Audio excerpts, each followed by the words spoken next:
Kamusta po ba ang inyong love life? Sa ibang tao, offensive yung tanong na yun eh. Dahil sa either wala, pero kung hindi pa kinakailangan, wag muna. Okay, hindi po ba? So, nasa anong stage na po ba kayo ng inyong love life? Ano? Kasi pag-uusapan natin yan kasi kamakailan lang po yung Valentine's Day. We'll be talking about the love story of Jacob and Rachel. So, was there a time, especially for you guys, have you fought for love? Pinaglaban niyo yung pagmamahal. Or are you right now fighting for love? Nakapamili na kayo and you wish that you could have that woman that you're desiring. Or still waiting, lalo na kung kayo yung babae, hopefully that you can have the love of your life. Or we shouldn't be doing that for now. Okay lang po. So either matuto po tayo sa experience nila or wag natin gayahin yung mga pagkakamali, of course. Na mga kapatid, hindi po perfect ang story po ni Jacob and ni Rachel. Focus po tayo dun sa kanilang dalawa. This is not to be unfair naman kay Leah, na siya rin yung isang asawa. Pero ang focus ko po dito kung paano po pinaglaban po ni Jacob na mapangasawa talaga ang kanyang gustong yung babae na si Rachel. So, I would like to challenge you if you would go God's way or your own way in getting the love of your life. At sana po huwag tayong magkamali sa pagpili ng ating partner kasi napaka-disastrous kapag sakaling nagkamali po tayo sa bagay na po yon. Right? Yun po ang title na message natin ngayon. Ano? Jacob finds si Rachel yon and fights for love. Pinaglaban niya po. Ngayon po, yung love life po kasi siyempre ng mga patriarko. Sinabi po natin last week, ang patriarko po sina Abraham, Yitzhak, and Jacob. May kaugnayan po yung kanilang love life sa mission ng Diyos sa kanila. At ito po yung sinabi ng Diyos kay Abraham no sa Genesis chapter 12 verses 2 to 3. Pararamihin ko ang iyong mga anak at apo at gagawin ko silang isang malaking bansa. Pagpapalain kita at gagawin kong dakila ang iyong pangalan at ikaw ay magiging pagpapala sa marami. Ang sa iyo ay magpapala ay aking pagpapalain at ang sa iyo'y susumpa ay aking susumpain. Sa pamamagitan mo, lahat ng mga bansa sa daigdig ay aking pagpapalain. Napakamahalaga po mga kapatid na inaintindihan po natin yung mission po natin sa buhay. So ito general po, ito mission ng Diyos para kay Abraham na kinakailangan niya ipasa sa kanyang mga magiging anak, magiging apo. At syempre, nagtupad talaga nito ang Panginoong Yesukristo. At patuloy po nating tinutupad ito nang sinugo po ng Panginoong Yesus ang church para pagpalain po ang lahat ng bansa. So, on the individual level po, lalo na po sa inyo mga guys, dapat po naiintindihan nyo po ang mission ng Diyos para sa inyo. Kasi mahirap po na kayo ay merong direksyon at meron kayong plano at patutunguhan, tapos yung pipiliin yung babae ay iba naman ang gustong mangyari. Hindi po ba? Hindi kayo magkakasundo, iba yung pangarap niya, iba yung pangarap mo. Kahit sabihin natin compatible kayo sa personality, sa attitude, pero iba ang gusto niyo mangyari sa buhay. Sabihin natin sayang, pero mas mabuti nang hindi kayo magkatuluyan. Naintindihan po ba natin yon? Ito po yung gusto kong isipin natin ngayon. Bakit mahalagang sundin natin ang gabay ng Diyos, lalo na sa pagpili magiging partner? So, syempre sa inyo iba may partner na hindi na kayo kailangan mamili pa. Kami po ng wife ko this June ay 25 years na ang aming celebration. Puri ng Panginoon. So, kararating niya lang po actually last Friday from the province. Ang gabay ng Diyos sa ating love life upang matupad natin ang ating misyon at tanggapin ang mga pagpapala nito, lalo na po sa mga ating kabataan ngayon. Kasi ayaw nyo po na magsimula pa lang ng inyong love life ay mali na kaagad. Disastro nga po yon. Okay po ba yon? So matuto na po tayo sa mga experiences na mga nauna sa atin at syempre tungkol dito sa kwento natin sa salita ng Diyos. Alright.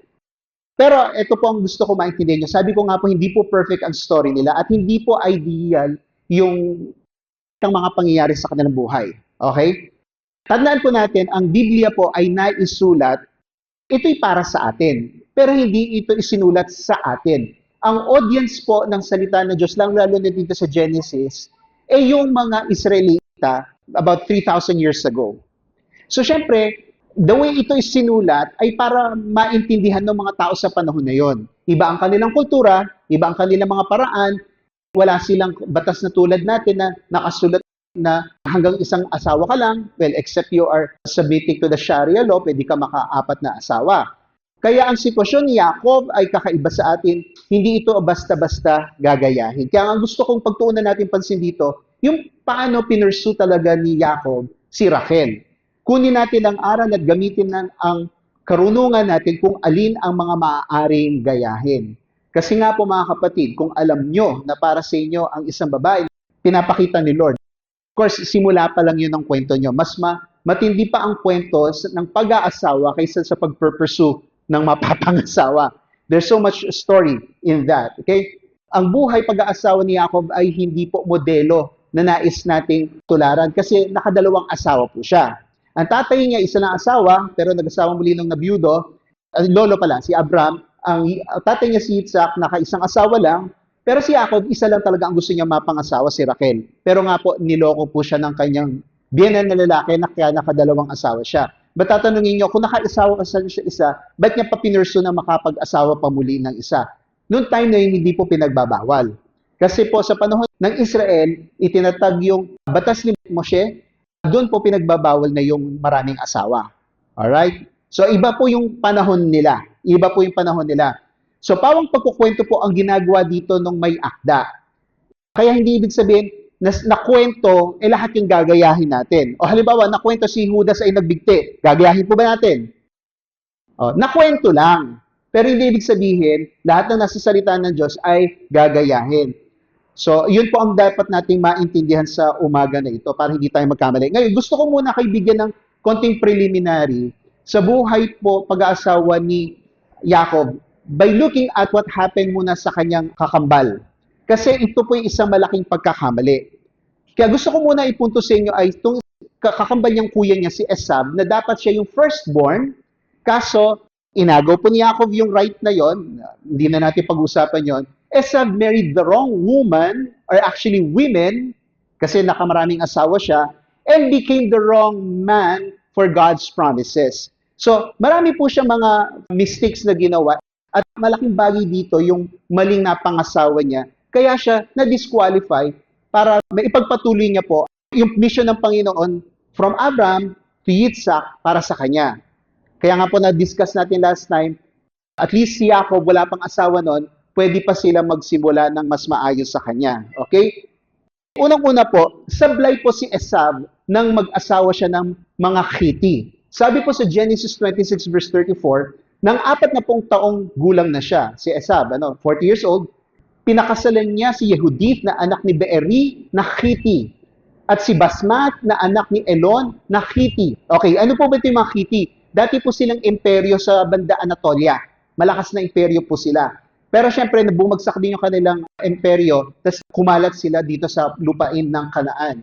At ginawa nilang mapait ang buhay para kina Yitzhak at Rivka o Rebecca.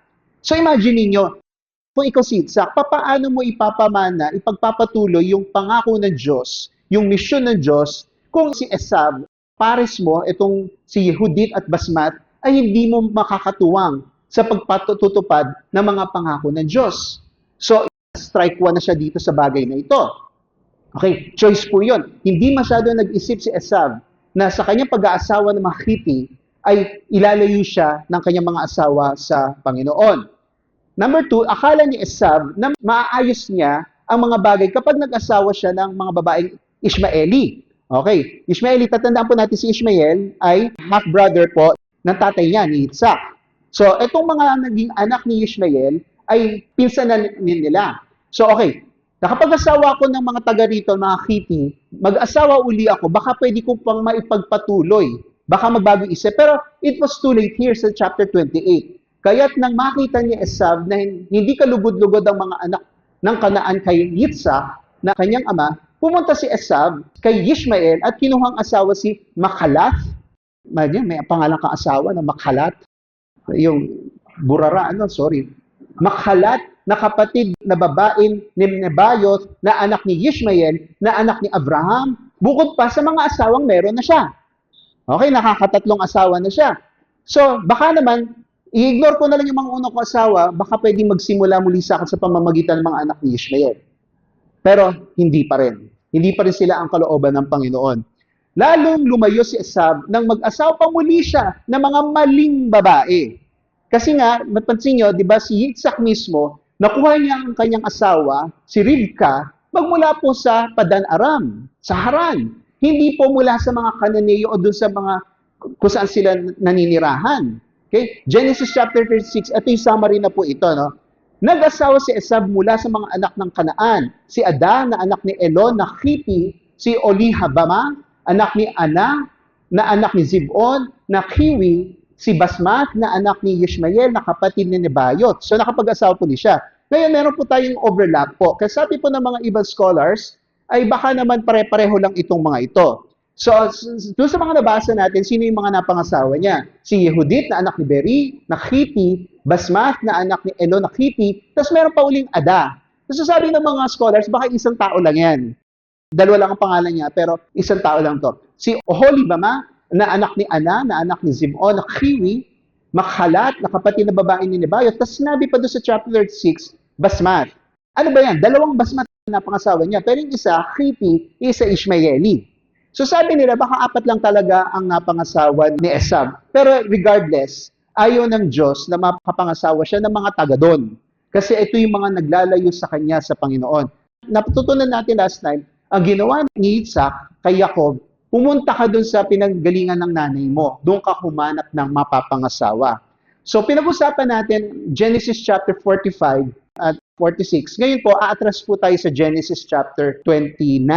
Kasi nga po, pag-usapan natin ng love ng isang babae at lalaki. So ito po yung gusto kong maintindihan natin ngayong umaga na to sa love story. Si Jacob, he fought hard for Rachel, his true love, whatever the cost. Alright? Hindi po madali. Ngayon siguro, ewan ko lang sa panahon natin ngayon, may mga kaso madali lang makapamili ka na, nagkaintindihan na kaagad kayo, and then nag-decide kayo na. No? Iba-iba po ang love story natin.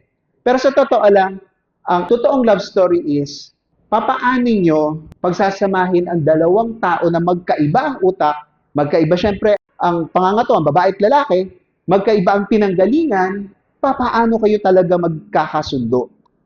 Pero syempre, usapan natin dito yung simula pa lang ng kanilang love story. Ayan po na. So, nakakita na tayo ng pangit na example, yung nangyari kay Esab. Sana wag na po natin gawin yon.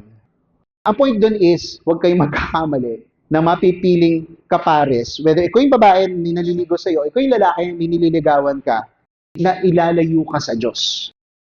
Yun po yung pinakapunto natin. Doon nagkambi si Esab. So, hindi niya matutupad yung mga pangako ng Diyos sa kanya.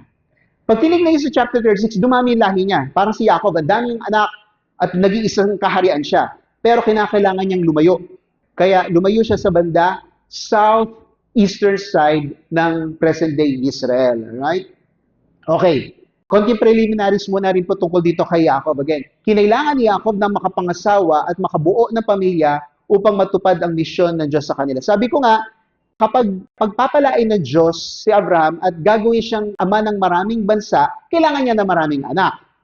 Eh di ba isa lang yung naging anak niya? Well, kay Ishmael, lumaki yung lahi. Pero hindi siya ang pinili ng Diyos. Ang pinili ng Diyos si Yitzhak. Pero si Yitzhak, kambal lang. Di ba? Palpak pa yung kuya. So ngayon, ang naiiwan ay kay Jacob. Lagi may natitira. Lagi may natitira. Okay? So ito yung paliwanag sa Genesis 28 verses 1 and 2. Kaya tinawag ni Yitzhak si Jacob at pinagpala siya. Okay? Ngayon, pumunta ka na doon sa Haran. Huwag kang mag-aasawa mula sa mga anak ng Kanaan. Terrible itong mga babae rito. Tumayo ka na at pumunta agad sa Padan ng Aram. Padan is kapatagan. Okay? Sa kapatagan ng Aram. So this is banda Syria ngayon, northern part ng Kanaan.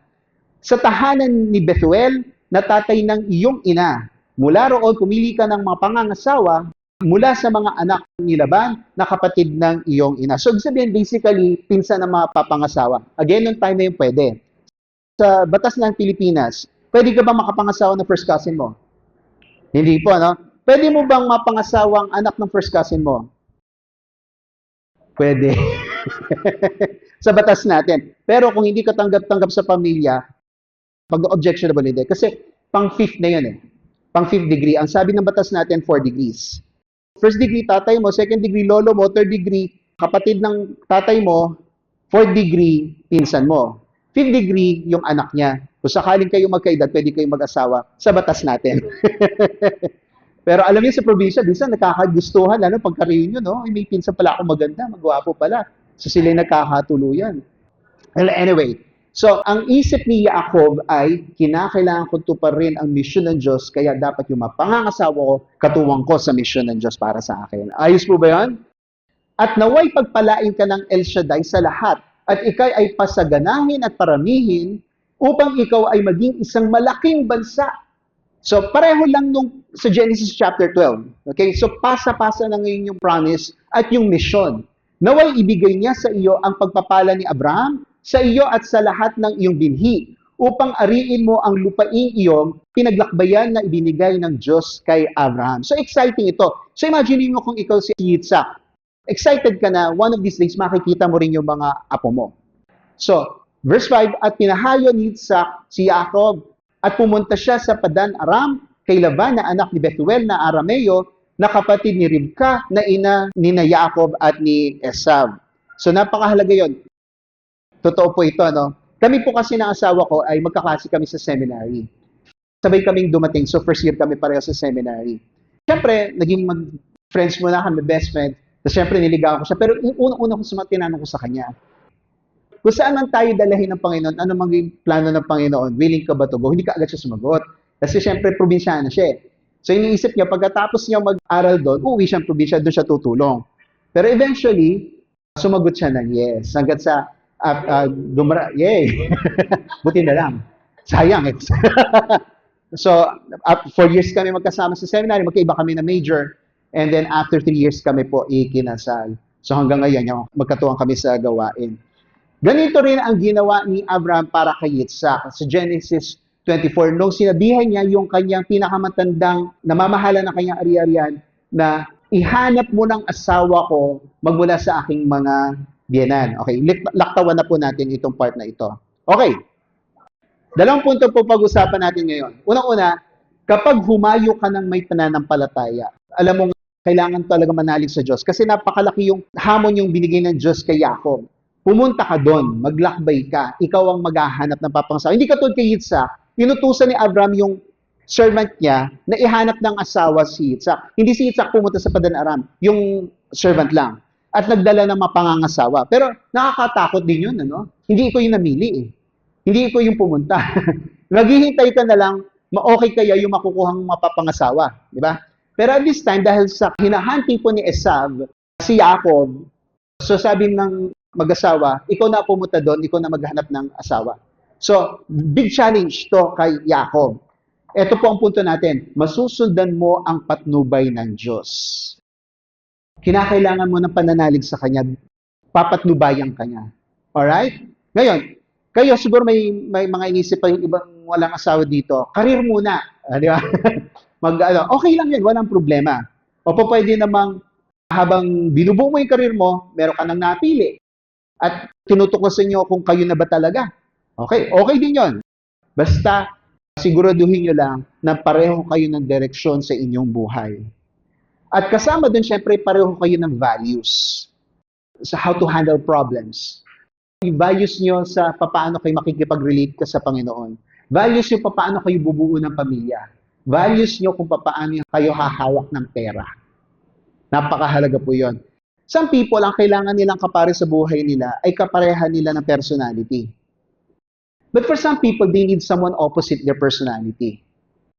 At pwede rin silang mag-match. Okay lang din po yon. It depends. So it's not really personality the indicator, but your willingness to adjust to each other and to pursue for the common goal that you have. So when you go with faith, you will find God's way. Tulad ng ginawa ng Diyos kay Jacob, gagabayan tayo ng Diyos sa tamang lugar.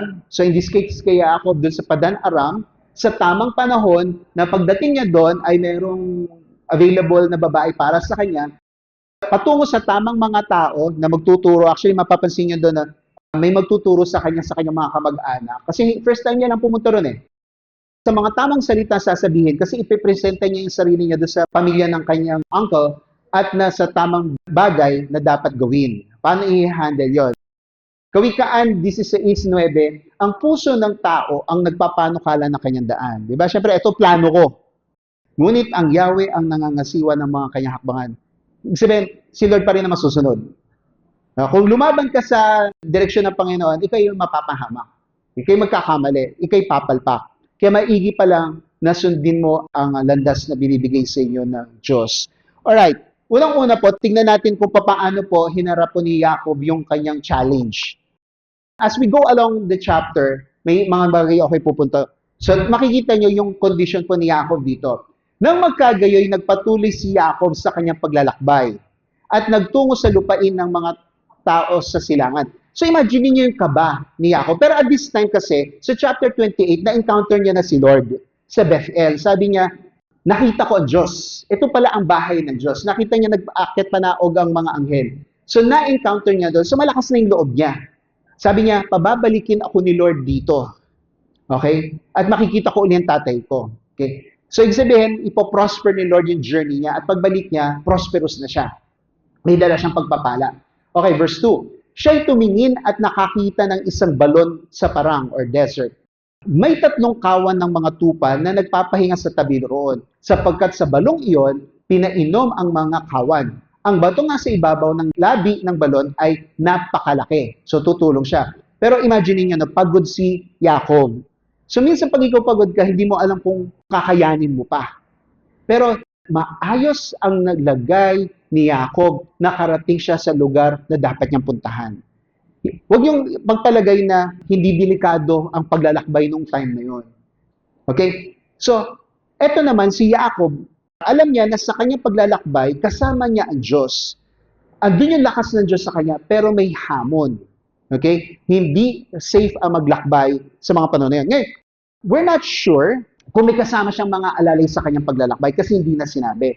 Pero I have this feeling na he had some servants with him, right? I might not be correct with that. I'm not sure. Kasi syempre mayaman si na Jacob, no? So laging may alalay yung mga yan. Okay. Jacob was relieved to find and arrive in Haran safely, and he was excited to find his relatives. At doon nakita niya yung divine providence, kung paano siya pinrovide ng Panginoon na maging maayos ang kanyang kalagayan. Kasi iba yung lakbay, no? Pero yung convenient ni Jacob na siguro may nakasakay siya sa isang asno, whatever, nakakapagod ganun yung init, pero andun yung gabay ng Panginoon. Pero andito rin yung providence ni Lord.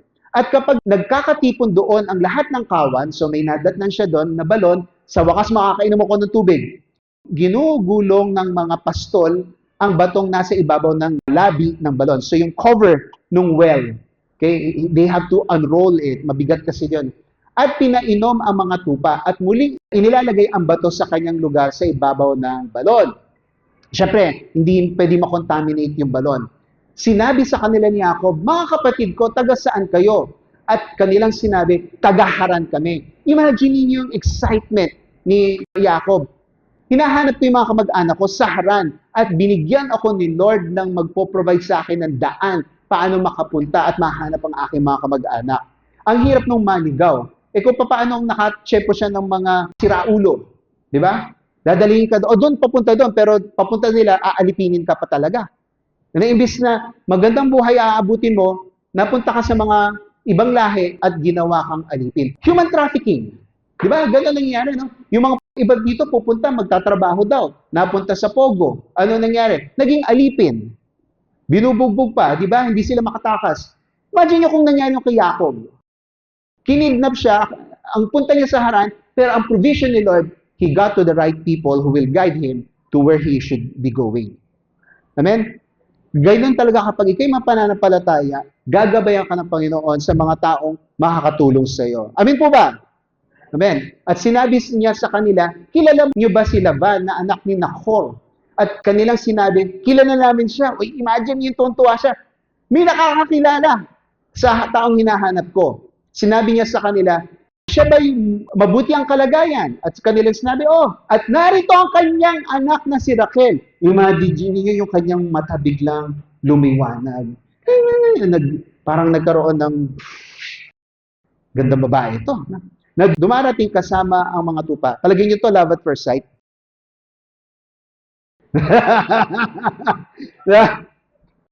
Ay, iisip niya siguro, pagdating doon, collect and select pa. Alam niyo, collect and select, Patingin ng lahat ng babae, saka ako mamimili. Hindi, unang babae nakita niya, ito na yun. Well, of course, it doesn't happen to everybody. In his case, ganun na nangyari. Maybe for some of you, it's wiser to collect friends and then select. Di ba, kakilalanin mo muna yung mga potential candidate, hindi yung lahat niligawan mo. Di ba may mga ganun lalaki, no? Lahat ng kaibigan niligawan. Huwag naman ganun. Di ba? Okay. I'm going back to chapter 25. Okay? Para maintindihan nyo na napakinabangan po ni Jacob yung kanyang karunungan sa pangangalaga. Okay? Kasi doon sa Padanharan, puro sila mga shepherds. Okay? Kasi doon sa chapter 25, tatandaan nyo si Esav, sanay siya na mag-hunt. Nang lumaki ang mga bata, nasanay si Esav sa pangangaso. Diba? So, ang hinahanap niya mga wild animals. Isang lalaki sa parang. So, lagi siyang nasa labas. Samantalang si Jacob ay lalaking tahimik na naninirahan sa mga tolda. Hindi ibig sabihin nun, nasa bahay lang siya, hindi siya lumalabas. No. Ibig sabihin nun, hindi siya lumalayo. So, since na meron silang mga pinangangalaga ang mga tupa rin, marunong po si Jacob mangalaga ng mga ganong hayop. So, yung pala ang isa sa naging purpose ng Lord sa kanya. Diyan ka magstay kasi mapakikinabangan mo yung karunungan mo sa pangangalaga ng mga tupa na pagdating mo sa Padan-aram, yan din ang gagawin mo. Nakuha niyo po yon? So, hindi po siya ignorante sa pangangalaga ng mga tupa. Balik tayo sa chapter 29, nung nakita niya na si Rachel. Sinabi niya, tingnan nyo, maaga pa, hindi pa oras na upang tipunin ng mga hayop. Painumin ninyo ang mga tupa at iyong silang pastulin. Subalit sinabi nila, hindi namin magagawa hanggat hindi pa natitipong ang lahat ng kawan. Kasi syempre paparating pa lang yung mga tupa. At may gugulong ang bato mula sa labi ng balon at saka lamang namin painumin ang mga tupa. Dito makikita na binibigyan ni Lord ng pagkakataon si Jacob magpakitang gilas. Jacob's quick thinking, mabilis ang kanyang isip. Verse 9, samantalang nakikipag-usap pa siya sa kanila, dumating si Rachel. Kasama ang mga tupa ng kanyang ama, shepherdess din siya, sapagkat siya yung ang nag-aalaga ng mga iyon. Nang makita ni Jacob si Rachel na anak ni Laban, na kapatid na kanyang ama, so pinsan niya, at ang mga tupa ni Laban, lumapit si Jacob at iginulong ang bato mula sa labi ng mga balon. So, na-inspire siya, nakita niya yung babae, gusto kong magpa-impress dito sa babae ito. Pakitang gilas. Ganyan nangyari sa mga boys, di ba? Nagba-basketball kayo. Di ba? Magandang babae doon, ano? Ay, pasa mo sa akin bola. Dadakdak ako. Tignan mo kung titili, ha? Isasabihin mo sa kaibigan mo, turo mo ako doon, ha? Yung isa na noon, ay, turo mo ako doon sa babae para mapansin ako. Di ba? Pakitang gilas, eh. Di ba? Okay, mga boys, ginawa niyo na ba yung pakitang gilas? Forma, gano'n, ano? Mabango pa kayo sa pabango, no? Di ba? So, papakitang gilas siya. Pero, alam nyo, kung gusto nyo maging matagumpay, okay lang magpakitang gilas. Ano? Yung tipong labas ka agad kayo ng, ano, yung para mabango hininga. Pare, maayos mo buho ko. Ganon. Ganon. May tinga ba ako? Di ba, ganon, pakitang gilas, pa-impress, di ba? So, ganon ang ginawa po ni Jacob. Siyempre, kayong mga babae, yung unang impression ba mahalaga din sa inyo? Di ba? Yung unang impression mo lang, napakayabang naman itong lalaking ito. Ayoko ng angas-angas, no? Papansin masyado. Lalo na turn off kasi nasobrahan ng papa-impress yung lalaki. Eh, hindi ba ganon? Ganon. Mga nagkakaintindihan yata tayo dito. Pero ngayon, ito yung brave move niya. Dapat may lakas na loob. Kung nakaisip ka ng diskarte, pakitang gilas ka talaga. So, lumapit, ano? Ngayon, sinasabi ko sa inyo, no? May mga bagay na appropriate sa kanila, hindi appropriate sa atin. Okay? Kasi iba kultura nila. Anong unang ginawa? Hinagkan ni Jacob si Rachel. Aba, pinsan pa ito. Siyempre, kung ikaw bigla na lang, una mo nakita, bigla kang hinalikan. Babae, anong magiging impression mo? Di ba? Siyempre, gano'n, ano? Pero siyempre, iba yung panahon nila. Okay? Pero ano ba itong paghahalik na to? Palagay ko ito ay familiar. Siyempre, nagulo si Rachel. Sino ba ito? Bigla akong hahalagkan, ano? Hinagkan ni Jacob si Rachel at umiyak ng malakas. Pambira, kalalaki tao, biglang umiyak. So, iniisip ko, yung paghahalikan nila yung yung beso-beso, yung 1, 2, 3, 4. Sa mga Europeans, may bilang yan eh. Sa paghahalik. Ewan ko lang sa kanila. Pero umiyak yung lalaki. Ano ba nangyari dito? Ngayon ko lang nakita biglang, siguro imagine nyo yung si Raquel, tulala lang ganun, ano? Ano ito? Diba? Sinabi ni Jacob kay Raquel na siya'y kamag-anak ni Laban. Okay, relative pala to. Na kanyang ama at na anak ni Rivka. Kaya tumakbo si Raquel at sinabi sa kanyang ama. Tuntua siya, uy, may kamag-anak. Ngayon, do you think that kiss was romantic? O may mahalong mali siya? Mahirap na magbigay ng mali siya. Pero nagustuhan niya yung kanyang pinsan. Paano mo patutunayan na magkamag-anak tayo o ngayon lang kita nakita? Di ba? Di ba minsan ganun, ano? Yung sa reunion, may namatay, tapos nung mula nakita yung mga kamag-anakan. Di ba? At yung iba na may radar ka, no? Sino kayo dito maganda kong pinsan? Sino kayo gwapo kong pinsan dito? Nahiya pa ako, Inglesero ito. Yung, na-challenge ba kayo, no? Galing abroad ito. Paano ko ba i-entertain ito? Diba? Kahit makausap ko man lang, pinsan ko to, pero at least makausap ko man yung pinsan ko. No? Kahit crush ko siya. Yung ganun ba? Amen. Nagka-crush na ba kayo sa pinsan nyo? Ayan. Pero tingnan niyo yung kanyang pamamaraan. Mapagpakumbaba siya. Nang marinig ni Laban ang balita ni Jacob na anak ng kanyang kapatid, tumakbo siya upang salubungin si Jacob at niyakap niya ito, hinagkan at dinala sa kanyang bahay. Ayan. So, mapapansin niyo talagang hindi lang tuwa si Raquel, pati yung kanyang uncle. Isinalaysay ni Jacob kay Laban ang lahat ng mga bagay na ito at sinabi sa kanya ni Laban, talagang ikaw nga ay aking buto at aking laman. Kamag-anak nga kita. Kasi ang dami mong kinuwento na makakaalam lang nun, kamag-anakan. So, ikaw nga yung anak ng aking kapatid, na si Rivka. So, na-confirm niya na hindi scammer ito. Na totoong tao ito, na kamag-anak nga ito si Jacob. Siyempre, malalaman nyo din sa pananalita, no? Pareho tayo na salita, gano'n. At siya'y tumigil doon kasama niya ng 1 buwan. Ngayon, siguro time na yun, hindi alam ni Jacob na 1 buwan ito, no? Pero, kung alam mong may 1 buwan ka doon, at ang mission mo ay makahanap ng mapangangasawa, ano natatakbo sa isip mo? Dapat gumawa na ako ng diskarte. Di ba? Pero ang mapapansin dito, kasi sabi natin humility, no? Hindi niya sinabi na siya ang bagong firstborn. Di ba ang original firstborn si Esav? Na-disqualify niya yung sarili niya, tapos naipasa ni Yitzhak ang rights na isang firstborn kay Jacob. Kasi kung alam niyo yung kwento, di ba? Nag-pretend po si Jacob na si Esav. Sa kanya naipasa yung pamana. Tapos wala nang natira para kay Esav. Kahit iyak nang iyak si Esav, wala na, nasa lisihan ka na. Pero he's on the run. Okay? He's on the run. Hindi sinabi ni Jacob. Mapagay natin kasi nagkwento daw siya, no? Maaring siguro dahan-dahan niya sinabi na ako ang next na leader. Pero nung nagpakilala siya, ang pagpapakilala ka mag-anak.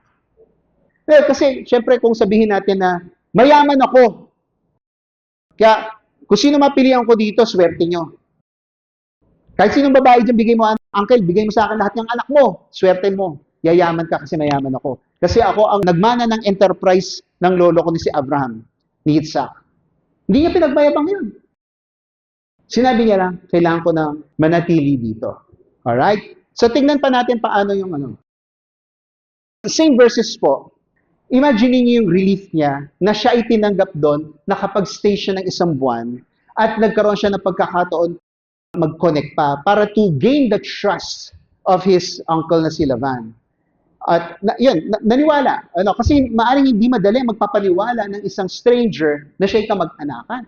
Hindi po ba? So imagine mo, Lord, salamat po. Nakarating ako dito, nakita ko yung bago kong crush, maganda si pinsan, tapos tinanggap ako ng uncle, madali na ito. Yeah, ay, nakuha mo eh. Nakuha mo, no? Madali na ito. Nagustuhan ako ni uncle eh. Di ba yung ibang mga lalaki, nililigawan muna yung mga magulang? Di ba? Tito, tita, ganun. Wag mo nga ako tawagin tita. Di ba? So, answered prayers sa kanya na siya'y tinanggap doon at makapag-stay siya for 1 month. So, quickly, when you go with faith, Umalis siya ng Kanaan, pumunta siya sa doon, nagtitiwala siya na pagpapalain siya ng Diyos. Nakita natin yung Jacob's condition upon arriving in Haran, safe and sound siya doon. Nakita niya yung divine providence ni Lord, na nakita niya yung mga shepherds na magtuturo sa pamilya ni Laban, nakita niya si Rachel. Tapos yung kaalaman niya na eto kinakailangan uminom ng mga tupa, ako ang mag-a-enroll ng takip ng balon para makainom ang mga tupa ni Rachel. So impressive. Kung matatandaan yung story po ni Rivka, siya yung nagpainom sa mga camel nung servant ni Abraham, di ba? Pinagmamasdan lang siya ng servant ni Abraham. Lord, kapag itong magpapainom na ito ng kusa sa aking mga camel, siya na ang maaring magiging asawa ng aking amo, si Yitzhak. Balik tayo dito. Jacob's quick thinking to impress Rachel. Uy, para mapansin ako mag-a-enroll ng bato. Jacob's brave move to introduce himself to Rachel. Kamag-anakan ako, hinalikan niya, ganon. Pamilyang halik, okay? Pamilyang halik, ano? Walang mali siya. Jacob's humility introducing himself, and Jacob's relief of being accepted by his relative. But that's just half of the story. 2 points nga lang po itayo. Okay? Sabi natin, you will find God's way. You will find God's way. Ngayon, let's go from walking God's way. Kung sinundan mo ang landas ng Diyos, matatanggap mo ang iyong pagpapala. When you go God's way, you will get your blessing. Kasi nga ang prayer niya, makahanap siya na mapapangasawa para maipagpatuloy niya po yung mission ng Panginoon sa kanyang lolo. Alright? Tulad ng ginawa niya kay Jacob, bibigyan tayo ng Diyos. So, sa inyong mga naghahanap ng partner, alam niyo sa totoo lang, kung kayo talaga, especially to the guys, if you have given yourself to the Lord, whether sabihin natin in the full-time service or in regular, you have a work, o trabaho ka dito, sabihin natin, okay, pangarap mo mag-abroad, no problem. Basta ang goal mo sa buhay, magtayo ng isang pamilya na kalulugdan ng Diyos, na ang iyong mga anak ay susunod sa landas ng Diyos, bubuo ka ng isang strong Christian family, pagpapalain ka ni Lord. Hindi basta nakakita ka ng maganda. O hindi ka basta may naligo sa'yo na gwapo, okay na. Pero sakit naman ang ulo afterwards. Di ba? Yung iba sa totoo lang, hanga kasi ako sa kanya kaya sinagot ko siya. Huwag ganon. Maraming impressive guys, pero walang essence. Walang direksyon sa buhay.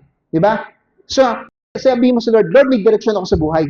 Hinahanap ko yung landas mo para sa akin. At kasama dito ang pamilyang matibay na Kristiyano at talaga maglilingkod ang pamilya ko sa iyo. Okay po ba yun?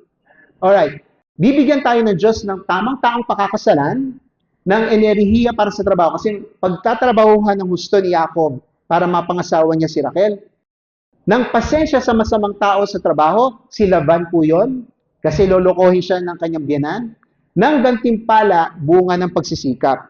Kasi kinakailangan niyang pang pagtrabahuhan muli si Rachel para makuha niya talaga si Rachel. Sabi sa Kawikaan 16 verse 20, kanina verse 9, siyang nakikinig sa salita ay uunlad. At ang nananalig sa Yahweh ay mapalad. So kailangan niyong patuloy na maghanap ng gabay ng Diyos sa inyong journey. Pag hindi mo pinuntahan yung journey niya, nagstay ka lang, wala kang adventure sa Panginoon, wala kang matatanggap na pagpapala. Ang pagpapala nasa journey. Ang pagpapala nasa mission. Ang pagpapala nandun sa adventure ni Lord. Nakuha po ba natin? Alright. Ito na yung opportunity ni Jacob. Verse 14. At siya'y tumigil doon kasama niya ng isang buwan sa bahay po ni Laban. Yun yung last na part ng story natin kanina. At sinabi ni Laban kay Jacob, hindi ba't ikaw ang aking kamag-anak? Dapat ka bang maglingkod sa akin ng walang upa o walang bayad? Sabihin mo sa akin, ano ang magiging upa mo? So, nag-o-offer ngayon si Laban para kay Jacob. Kasi, nagsisikap, ano? Mas masipag si Esau nung sila'y mas bata. Hindi naman natin sinasabing hindi masipag si Jacob doon, ano? Pero kasi nandun lang siya. Mas kukunti ang adventure niya, no? Lalo na kung may mga tauhan siya, siguro yung pa-manage lang siya. O ano nangyari dito sa tupa natin? Ano? Mas simple ang trabaho. Pero again nga, mapakikinabangan niya yung knowledge niya sa pagtutupa. Mapapansin nyo, kinakailangan ni Jacob ng adjustment. Pero dahil may common things among them, they are shepherding communities. At doon sa Beersheba, kung saan siya lumaki, privileged and provided si Jacob. Diba? Privileged and provided. Bahala yun. Ako yung anak ng amo eh. So wala akong masyadong ginagawa. Pa-manage lang ako noon. Pero this time, he had to learn how to work. Work hard. Hindi po ba? So, para sa inyong mga anak, well-provided kayo ng inyong mga magulang. Tapos ngayon nakagraduate kayo. Ang sabi ni tatay, congratulations, nakagraduate ka, wala ka ng baon. Tanggal yung mga privileges mo. Matuto ka ngayon maghanap ng trabaho. Hindi po ba? Challenge yon. Kaya makikita natin sa workforce natin ngayon, nabasa ko kahapon, hindi pa natitigil yung Great Resignation. Alam niyo po yung Great Resignation? Maraming kabataan, magtatrabaho 1 taon, resign na kaagad. Magtatrabaho kalahating buwan. Sa paglilingkod ko dito sa Light Microfinance Pasay, 2 buwan pa lang, resign na. Kulang sa tiyaga ang ating kabataan. Walang madaling trabaho. Meron po ba madaling trabaho? Okay. Lahat po, mga kabataan, kung nasanay kayo na relax kayo, hindi kayo nag-working student para makapag-aral, ngayon pagka-graduate nyo, matuto kayong magtiyaga. Natutunan ko kay Doc, isang shift is 36 hours. Di ba? Isang shift yon, 36 hours. Ang tindi nun. Ano? Okay. May 2 anak na babae si Laban. Ang pangalan ng panganay ay si Lea at ang bunso ay si Raquel. Ang mga mata ni Lea ay mapupungay at si Raquel ay magandang kumilos at kahali-halina. Ngayon, hindi po talaga natin maintindihan sa Hebreo ano ibig sabihin talaga yung mapungay ang mga mata. Pero ang obvious dito, pinagko-contrast po si Lea at Raquel. Kaya mas nagustuhan si Raquel. Ano man ang ibig sabihin ng mapupungay ang mata? Kasi yan, ano na po yan, interpretation na po yan ng translator. Pero hindi na po tayo magtutuon ng pansin doon. Verse 18, mahal ni Jacob si Raquel. Kaya kanyang sinabi, paglilingkuran kita. At imagine yung papaano yun. Di ba yung usually nakita natin ngayon, ano? Luluhod, magbibigay ng singsing. Tapos dapat naka-video pa, no? Hindi pa pwedeng magpo-propose na wala naka-video. Ngayon, paglilingkuran kita ng 7 taon, magtatrabaho ako, gagawin ko ito. Dahil kay Raquel na iyong anak na bunso. So, ang kausap na noon si Raquel, pero parang inaano dito si Laban. Sinabi ni Laban, mas mabuti na ibigay ko siya sa iyo kaysa ibigay ko siya sa iba. Wow! Palakpakan tenga ni Jacob. Approve ako sa bago kong biyanan, si Uncle. Tumira ka sa akin, oy, dito pa ako. Pero isang tanong ko sa inyo dito, no? Si Lord ba pumili para kay Jacob kung sino yung magugusto niya sa 2 choices? Pag may choice ka, pasalamat ka. Dito 2 lang ang choices niya. Hindi katulad siguro sa iba, mas lito kayo. Si Aida, si Lorna, o si Fe. Di ba? Mas divided kayo sa 3. Yung iba, mas divided sa 5. Mas mahirap yung ganun. Sana kung 2 lang ang pwedeng pagpilian, mas madali sa akin, 50-50. Di ba? Ganun. Pero ang Diyos ba pumili para kay Jacob? Yes or no? No. Si Jacob ang pumili. Ganito po yung mga kapatid. Hindi lahat ng pagkakataon, Diyos pa mamimili para sa iyo. Mga babae, ilang naliligo sa iyo? May naliligo sa akin, doktor. May naliligo sa akin, abogado. May naliligo sa akin, pastor. Sino ba dun sa 3 manliligaw ko? Lord, bigyan mo ako ng sign. Alin sa dalawa? Kidlatin niyo yung, para mabawas yung isa. Para 2 na lang pagpipilian. Ganun po ba yun? Ano? Mabilang ko sana isa para yung matira. Kayo na pumili para sa akin. Hindi naman po ganon. Hindi po ganon. Meron pong isa kasing book na talaga nakatulong sa akin nung college, which has become a standard na book dun sa making decisions and the wisdom of God. Basically, ganito yon. In most cases, God allows us to choose. But, binigay example, kapag sinagot mo si abogado, sasamahan kita. Sasamahan ko kayo. Tutulungan ko kayo. At ito ang maaari niyong maging buhay bilang asawa ka ng isang abogado. Diba ganon? Ibig sabihin, walang perfect story, but it could be a very good story. Ngayon, pag pinili mo si doktor, eto naman gagawin ko, sasamahan ko pa rin kayo, tutulungan ko pa rin kayo. Ito ang challenges lang kapag asawa mo ay isang doktor. Blah, blah, blah, blah, blah. Okay. Ibig sabihin nun, si Lord, may galing siya at may wisdom siya, alam niya kung paano kayo tutulungan kung sino man ang piliin mo. Huwag ka lang mag-aasawa ng isang unbeliever. Nakuha niyo po yung difference. Pinili mo si pastor, okay, sasamahan ko kayo, tutulungan ko kayo, at ito ang maaaring maging buhay ninyo. Nakuha niyo po yun? Ibig sabihin, si Lord, alam niya kung paano kayo tutulungan, alin man ng choices. Basta yung choice ay tama. Ay, sabihin, moral. Okay? Moral. Siyempre, pag kumuha ka ng isang taong talagang malayo sa Diyos, eh, asahan mo na kung saan pupunta ang buhay mo. Di ba? Okay po. Maniwala po ba yun? So, dito, hinayaan ng Diyos na pumili si Jacob ng magugusto niya sa dalawa. Hindi kinakailangan ng Diyos pumili. Okay? Pero imagine niyo, ano yung pakiramdam ni Jacob nung umagri si Laban? Sige, dito na kayo. Diba? Ang saya-saya niya ni Jacob, di ba? So, ano nangyari? At naglingkod si Jacob ng 7 taon dahil kay Rachel, na sa kanya'y naging parang ilang araw dahil sa pag-ibig niya sa kanya. Ang ganda, napakaganda ng kwento. Parang napaka-romantic naman ng pagkakakwento nitong author na to. No? Parang ilang araw lang. Dali-dali naman nun. Yung 7 taon, sisiw. Kayang-kaya yon kasi mahal ko yung tao yun. Na? Ikaw naman, tuntua ka, no? Kung talagang pinagpagurang ka. Kung ikaw si Raquel, nakita mo na talagang pinagtiyagaan ka para ikaw makuha lang. Hangang-hanga ka naman sa taong ito. Kasi lahat gagawin. Pwera lang yung kinuha yung buwan at ibinigay sa'yo. Hindi naman po pwede. Di po ba kapag mahal mo ang isang tao, parang ang igsi ng panahon, Yan yung natutunan natin sa verse 20. Kayo mga kabataan, paano kayo matututol dito sa pagtsatsaga nila? Na mag-ipon muna, na i-establish mo muna yung sarili mo, na mag-mature ka muna, na kaya mo nang patunayan ng sarili mo na kaya mong bumuhay ng isang pamilya, responsable ka, at alam mo ang gagawin mo pag ikay nagkapamilya na. Di ba? Kaya mga babae, hindi porkit gwapo siya, okay na. Dapat hintayin yung mag-mature siya. Lalong-lalo na may kasabihan, mas naunang mag-mature ang babae. Hindi po ba? May kasabihan nga rin, ang mga lalaki daw, hindi yan nagmamature. Umiidad lang. Tingnan mo, 40 years old na, 50 years old na, minsan ang asal parang teenager pa rin, Yung mga ganon, Hindi nawawala sa pagkabata yung kakulitan, yung mga lalaki yung mga ganon, Okay. Verse 21, sinabi ni Jacob kay Laban, ibigay mo sa akin ng aking asawa. Kasi bayad na. Ano tawag doon sa pambayad sa bride? Dowry. Okay. Hindi po downy. Yung downy yung binibigay sa misis para maglaba siya.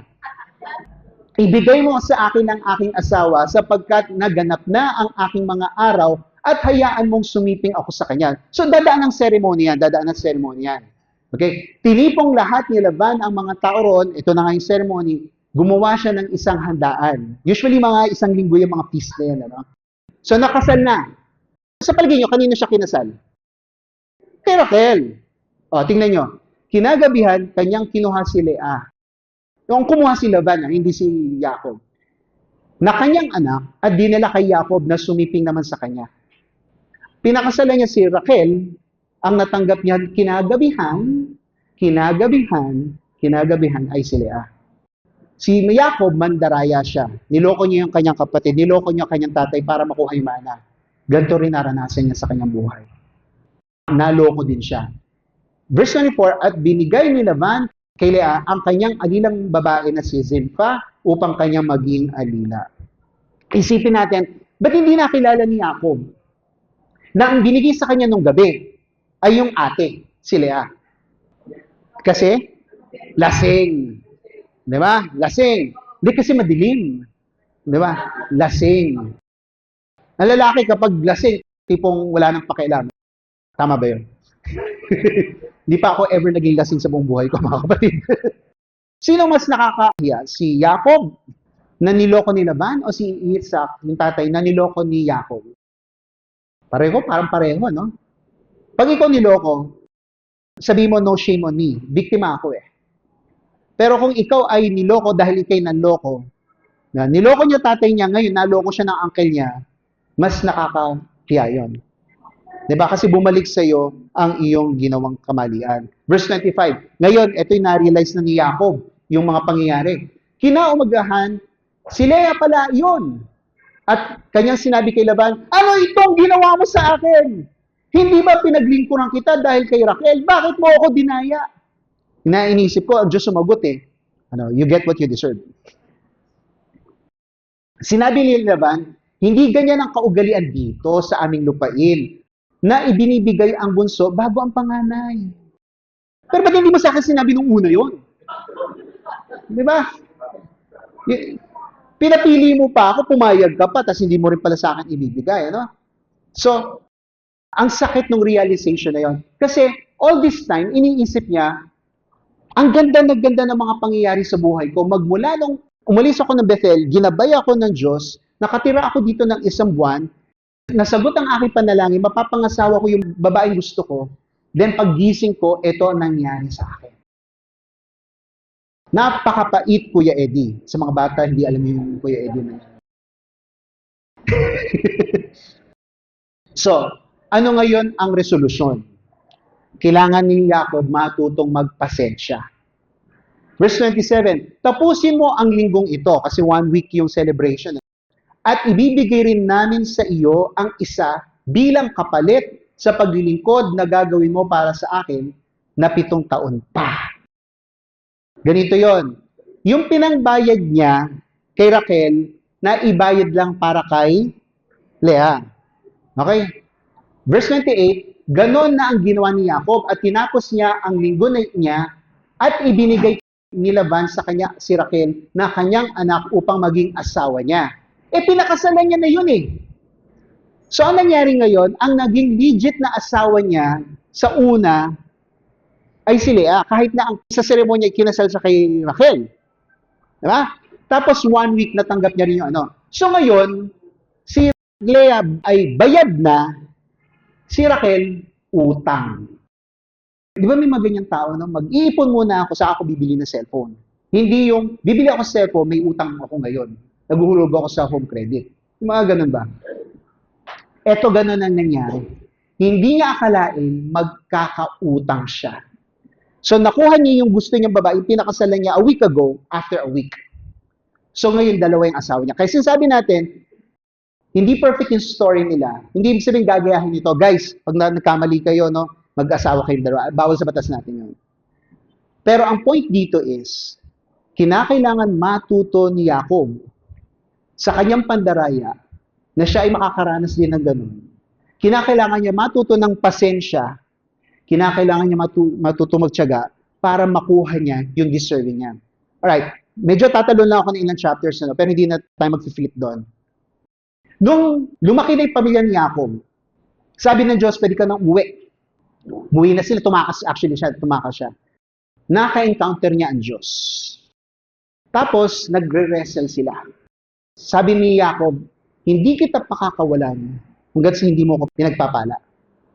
Tatandaan niyo, inagaw ni Jacob ang pagpapala kay Isaac, dinaya niya, nakuha niya sa pandaraya. Nakuha niya yung kay Esav, hindi sa pandaraya, umagwi si Esav para sa isang soup. Hindi niya dinaya si Esav. Pero inano niya, parang tinukso niya gano'n. Tapos balik tayo doon sa kwento. Nakipag-wrestle siya sa Diyos. Hindi kita pakakawalan hanggang sa hindi mo ko i-bless. Alam ni Jacob, hindi niya talaga nakuha yung blessing nang dahil sa pandaraya niya. Maaring nakuha niya kay Yitzhak yun, pero hindi niya nakuha sa Diyos. At ang sabi niya, sabi ng Diyos, anong pangalan mo? Ako si Esab. Yan ba sinagot niya? Nung tinanong siya ng tatay niya, sino ka? Ako si Esab. Kaboses mo, parang ikaw si Jacob, pero sinasabi mo ikaw si Esab. Nagsinungaling siya. Ngayon, hindi siya ngayon makapagsinungaling. Tinanong siya muli ng Diyos, anong pangalan mo? Ako si Jacob. Sa wakas, inamin niya kung sino siya. At dahil doon, pinagpala siya ng Diyos. Yun nga lang, kinakailangan baliin ni Lord yung yung hip. Ano? Pero nakuha niya rin sa wakas ang blessing mula mismo sa Diyos. Pasensya. Kinakailangan niya pa ng 7 taon muli para mabayaran ang kanyang utang. Pero it's worth it. Kasi yun yung gusto niya talaga. Patapos na po tayo. Verse 29. Ito, blessing na po. Ito yung natanggap niya ng blessing. Sa kanyang anak na si Raquel ay binigay ni Laban bilang alilang babae ang kanyang alilang si Bilha. Kaya't sumiping din si Jacob kay Raquel at inibig si Raquel ng higit kaysa kay Leah. At naglingkod siya kay Laban ng 7 taon pa. Why is love prayed for and worked hard for lovelier? Yung pinag-pray mo talaga, pinagtiyagaan mo talaga, Bakit lovelier yung ganun? Kasi andun yung puso mo eh. Again, hindi natin nire-recommend na gagayahin natin na magdalawang asawa. Binigay na ni Lord sa kanya itong si Raquel. Yun po yun. So, summarize lang po natin. Dito naman tayo sa Tagalog. Okay, so when you go God's way, you will get your blessing. Andun yung pagkakataon ni Jacob na matutong magsipag. Ilang years ang lahat ng paglilingkod niya? 14 years. Pagpili ni Jacob na pakasalan si Raquel, andun pa rin yung choice na yon. Sipag ni Jacob para magkaroon ng asawa, pinagsisikap yon. Kasabikal ni Jacob na ay nauwi sa pagkabigo kasi pagising niya, si Leah ang kanyang ano. So he had to learn how to bear with the disappointments. Okay. So kasabikan sana, naging kabiguan pa. Pagtanto ni Jacob na niloko siya, na napakasakit, pagtsatsaga ni Jacob na magtrabaho sa ilalim ni Laban para kay Raquel, at eventually natanggap niya rin yung pagpapala. Pagpapala kay Jacob na sa wakas ay natanggap niya rin. So ito po yung dalawang lesson natin. Natagpuan ni Jacob ang kanyang mamahalin, si Raquel. Ngunit na-realize niya dapat pa nang ipaglaban pa. Kapag humayo ka ng may pananampalataya, masusundan mo ang patnubay ng Diyos. Bibigyan kanya ng patnubay. Pag sinundan mo ang landas ng Diyos, matatanggap mo ang pagpapala niya. Ito ang challenge ko sa inyo mga kapatid. Sa mga sa inyong hindi pa nakakapag-asawa, simulan nyo ng maayos, ng maganda. Siguraduhin nyo na yung tao mapipili nyo ay taong nasa pananampalataya din. Para pareho kayo ng direksyon. Siguraduhin mo na hindi ikaw ang magiging pahamak sa iyong mapapangasawa. So hindi lang basta Jacob got the right woman, he became the right man for the woman. Di po ba? Kaya sa mga young men, work on your maturity, work on your spirituality, work on your kasipagan. Matuto kayong magsikap. Matuto kayong mag-work hard. Hindi yung suko agad, hindi yung iyak agad. Pag-pray nga po natin ang ating mga kabataan ngayon.